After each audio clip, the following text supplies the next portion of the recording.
jangan pernah menyebut namanya. Jika mendengar suara kemerincing, jangan mencoba untuk melihat atau keluar rumah.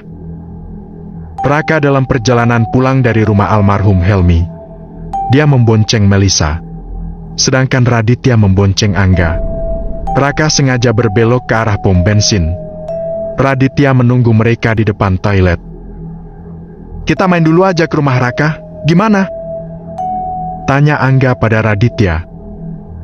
Kita tunggu mereka. Tapi Melisa? Iya juga. Sahut Angga. Raka yang melihat kedua temannya itu langsung mendekat. Ada apa? Tanya Raka heran. Ini kan masih sore, kita main ke rumah kamu dulu gimana kah? Tanya Angga. Tampak Raka terdiam. Dia tak tahu harus memberi penjelasan yang seperti apa pada mereka. Kasihan Melisa. Sahut Raka mencari alasan. Aku nggak apa-apa. Nanti pulang bisa naik taksi atau kamu anterin. Rumah aku kan nggak terlalu jauh. Cetus Melisa. Lama Raka tak memberi jawaban pada mereka. Akhirnya dia memutuskan. Baiklah dengan satu syarat. Tegasnya. Pakai syarat segala sih. Celetuk Angga kesal. Kalian boleh main di rumah asalkan menginap. Mereka bertiga hanya melihat ke arah Raka dengan penuh tanya. Aku mau menceritakan sesuatu hal yang terasa aneh, tidak masuk akal, dan pasti kalian tak akan percaya dengan ceritaku. Angga dan Raditya langsung tertawa. Segitu yakinnya kamu kalau kita tak akan percaya, Raka? Cetus Angga. Sangat yakin, karena aku paham pola pikir kalian. Jawab Raka. Cepat putuskan. Keburu malam. Sahut Melisa. Oke, aku terima tantangan kamu. Oke, Dit? Tawar Angga pada Raditya. Baiklah, daripada di kos bro. Sahutnya. Akhirnya mereka berempat memutuskan ke rumah Raka. Sebelum terdengar azan maghrib, mereka sudah sampai di rumah. Bulus Niyah menyambut senang kedatangan Raka dan teman-temannya. Ayo masuk. Ajak Bulus Niyah. Saya di luar aja dulu Bu, mau merokok sebentar. Sahut Angga. Jangan di luar, nggak boleh.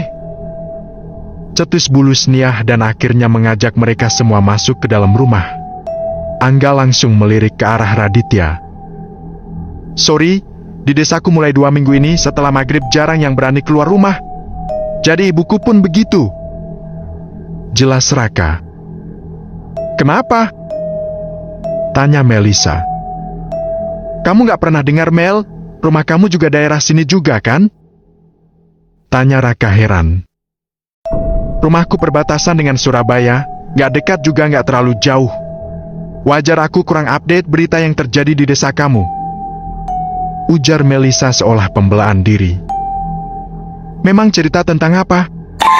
Wow, Tanya Angga saya sudah dapat penasaran. pinjaman kredit sebesar 30 juta sekarang. Jadi mulai besok saya sudah bisa renovasi dapur saya.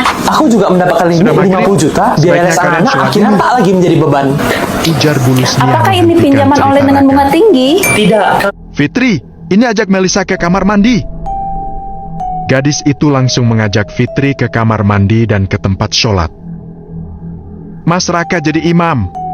Gak mau, sholat sendiri-sendiri aja. Elaknya. Mas, lupa pesan ayah.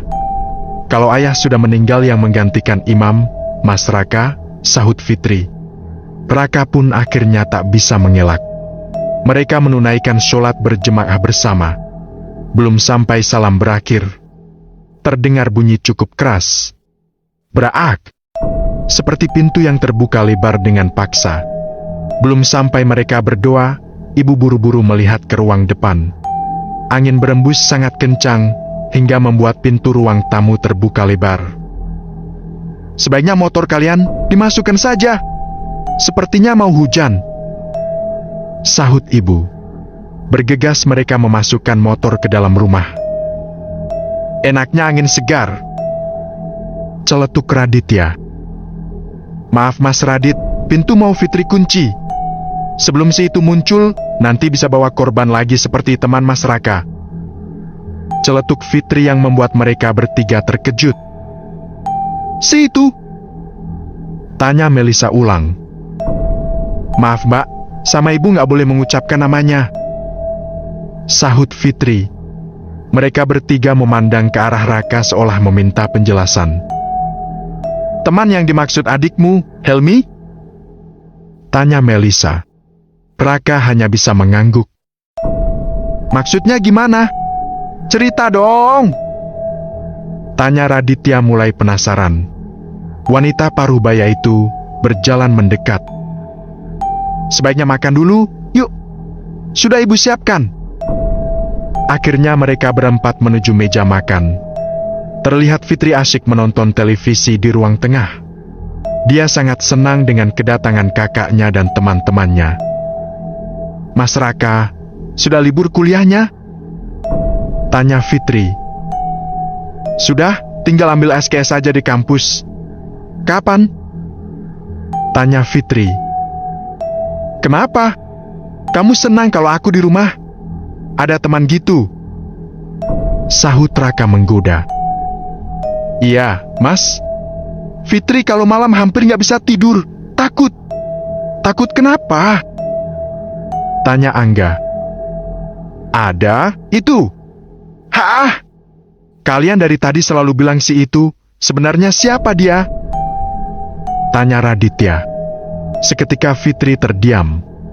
Dia tak berani menjawab dan mengalihkan pandangannya ke arah televisi. Sedangkan ibu melanjutkan kembali zikirnya. Suara petir menggelegar mengejutkan mereka. Tak lama kemudian, hujan sangat deras. Bau tanah langsung menyeruak, segar. Aku sepertinya harus pulang, Raka. Ujar Melisa. Bukannya aku tadi sudah bilang, kalian boleh main ke rumah asalkan menginap Melisa. Lagian siapa yang akan antar kamu? Masalahnya perasaanku jadi nggak tenang gini. Sahutnya. Nggak tenang bagaimana? Tanya Angga. Entahlah tiba-tiba bulu kuduku berdiri dan merinding sekarang. Ucap Melisa. Raditya menyenggol bahu Raka. Ada cerita apa di balik kematian Helmi? Tanya Raditya. Sebenarnya aku pun kemarin belum tahu mengenai rumor ini. Aku sendiri belum tahu dari mana sumbernya berasal, tapi warga desa sini dan sekitar sangat ketakutan bila malam hari. Kak, kamu istirahat. Mereka takut jika... Raka menghentikan kalimatnya dan menoleh ke arah Fitri yang sedang menatapnya. Sesekali gadis itu menggeleng, seolah dia tak ingin jika sang kakak menyebut nama itu. Aku harus mengatakannya, Fit, biar mereka paham. Kemudian, Raka melanjutkan kembali ceritanya. Saat malam hari desa ini seperti desa mati. Setelah selesai Isya, tak ada warga yang berani keluar rumah. Mereka takut dengan andong pocong. Sesaat Raditya tersedak. Dia langsung menyambar segelas air putih yang terletak di depannya. Andong pocong? Aku baru dengar. Ucap Angga. Sebentar, aku sepertinya pernah dengar. Tapi dari siapa ya? Ucap Melisa. Dahinya terlihat berkerut, seolah dia sedang berpikir keras. Barang siapa yang melihat andong itu, dia akan mati. Dan jika mendengar suara kerincing dari andong, jangan pernah membuka pintu atau hanya mengintip. Karena kusir dari andong itu adalah pocong. Ucap Melisa menjelaskan. Dan kau percaya? Tanya Radit. Enggak. Bagiku cuma rumor yang hanya menakut-nakuti warga. Jelas Melisa. Tapi sebelum Helmi datang ke rumah, dia melihat sebuah kereta, apalagi kalau bukan andong itu. Sejak itu dia terlihat aneh. Wajahnya menjadi sangat pucat seolah jiwanya tak berada dalam raga. Awalnya aku pun tak percaya, tapi kematian Helmi seakan membuatku harus percaya. Bagaimana dengan kalian? Tanya Melisa pada Radit dan Angga yang terbengung mendengar cerita Raka. Radit hanya mengangkat bahunya, sedangkan Angga hanya terdiam. Dia bingung harus menjawab apa. Kalian harus percaya. cetus Bulus Nia. Mereka langsung mendongak ke arahnya. Setiap daerah pasti memiliki suatu larangan, jadi mau tidak mau karena kalian sudah mendengar ceritanya, harus percaya. Ucap Bulus Nia. Tenggorokan Melisa langsung tercekat. Dia merasa omongan Bulus Nia hanya sebuah ketakutan semata, tanpa bukti nyata. Kamu masih ingin pulang? Tanya Bulus Nia pada Melisa. Gadis itu mengangguk. Hujan deras pun mulai reda. Silakan, tapi jika terjadi sesuatu seperti almarhum Helmi, jangan salahkan kami. Iya, Bu. Doakan saja saya baik-baik dan tidak terjadi apa-apa. Sahut Melisa. Serius kamu mau pulang? Tanya Raka dan teman-temannya yang lain. Ya, tolong pesankan taksi Raka. Mereka tak bisa menahan kemauan kuat gadis itu. Maaf Raka, tapi aku tak percaya hal seperti itu. Jika di rumahmu terus perasaanku semakin tidak nyaman. Bisik Melisa di telinga Raka. Kemudian, Raka berjalan menuju telepon rumah. Dia memesan taksi. Terdengar suara azan Isya berkumandang. Sudah sholat Isya, Mel? Mending pulang besok. Sahut Raditya. Keinginan Melisa tak lagi bisa dicegah. Mereka duduk di ruang tamu sambil menunggu kedatang taksi. Suasana mulai terasa tegang. Jantung mereka berdegup kencang. Kamu serius pulang? Tanya Angga sekali lagi.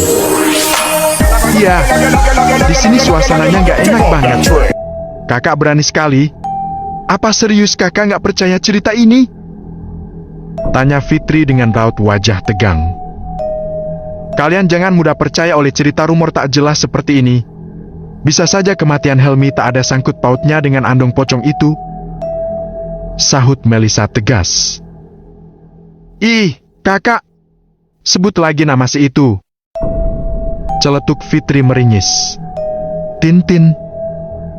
Nah, itu taksinya. Teriak Melisa. Bergegas dia berpamitan dengan Bulus Nia, Fitri dan teman-temannya. Gadis itu terlihat santai. Dia keluar rumah tanpa takut. Raka ikut mengantar hingga halaman rumah bersama Angga dan Raditya. Hati-hati, Mel. Sampai rumah telepon.